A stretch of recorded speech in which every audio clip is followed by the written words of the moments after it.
Please appreciate His Highness as a guest. The celebrant, my brother Rotimi Amici, and his wife,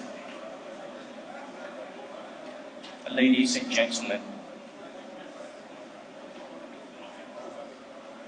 It's a great honor for me to have been invited to this event and to have the opportunity to say a few words. And let me begin on a personal note by congratulating Governor Amici on achieving this milestone. He's a friend I've known from his days as Governor of Rivers. I would like to wish you happy celebrations and many, many more years of service to our country.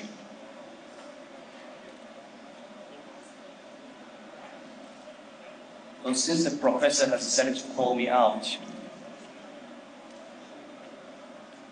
the reality about poverty in Nigeria is that many of the elite really do not even know what poverty is.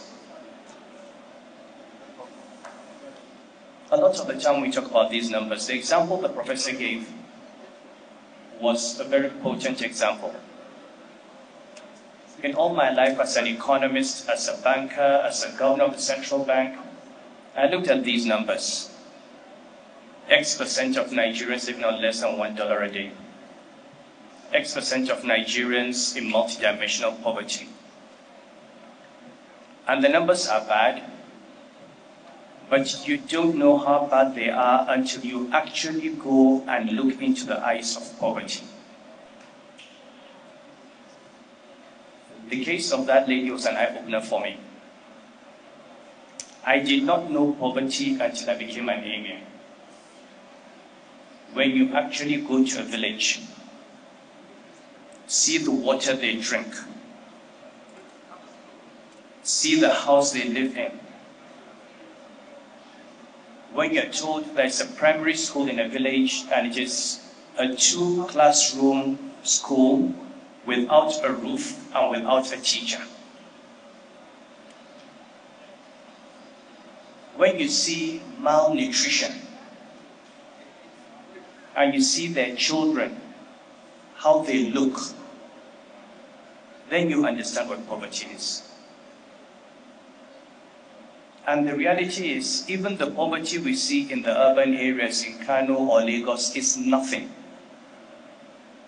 It is nothing. You actually have to go where the majority of our people live to know what poverty is.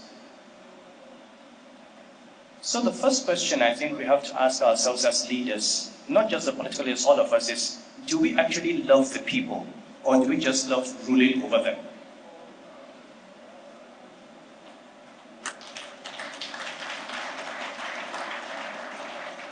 Do we actually love Nigerians as human beings? You can say, I love Nigeria. What is Nigeria? It's the people who live there. What are our priorities? Many years ago when I was in banking, the president of the World Bank came and he had a town hall meeting. I think it was in the Sheraton or the Hilton. And he said he wanted to meet, for a change, ordinary Nigerians. And a gentleman, when he came to KIA, a gentleman from Kogi asked a question.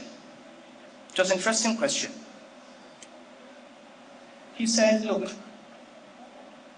the village I live in, there's a river that we have to cross when it's not rainy season because there's no bridge. The only reason I made Abuja is that it's dry season and I could walk through that river to go and get a car. But my surprise is I came to Abuja and I saw so many bridges and there's no water. It was a profound statement. We build overheads and underpasses for ourselves, we build skyscrapers, and we think we are developing. Meanwhile, people cannot come out from their village to go to hospital. Pregnant women cannot get antenatal care. There is no concern, there is no investment in emergency services. Just yesterday, 115 people died in Mokwa from floods. So, I think we should come back to that basic question. Do we love the people? Because if we do, they will not be uneducated. If we do, they will not be malnourished. If we do, they will not die hungry. These statistics have no meaning unless, this is the only country where you say inflation of 25%, 30%, and it's like saying it rained yesterday. At 18% inflation, the price of everything doubles every 4 years.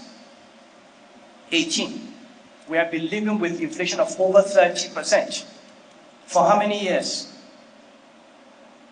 So imagine someone who is just able to afford 2 square meals a day, and the price of food doubles every 2 years. By now, he has starved to death. And finally, for all those who are saying, we have to be careful before the country, before we get into a crisis, please wake up. We're living with banditry, with Boko Haram, and you're still saying that there will be a problem. What are we waiting for now? We are already there. We are already in crisis. So please, let's stop saying, let us stop before. No, it has already happened. The question is, how do we get out of this situation?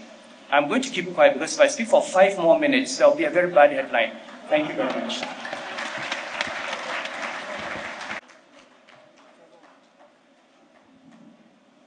Your Highness, we are so grateful for your contributions. We are so grateful for sparing us that headline, but the message has been passed across very clearly. Please appreciate His Highness as he returns to.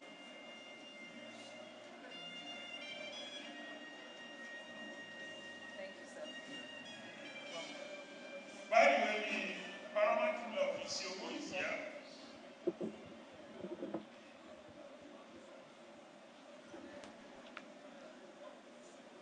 Your Excellencies, I'd like to recognize Dr. Sobo.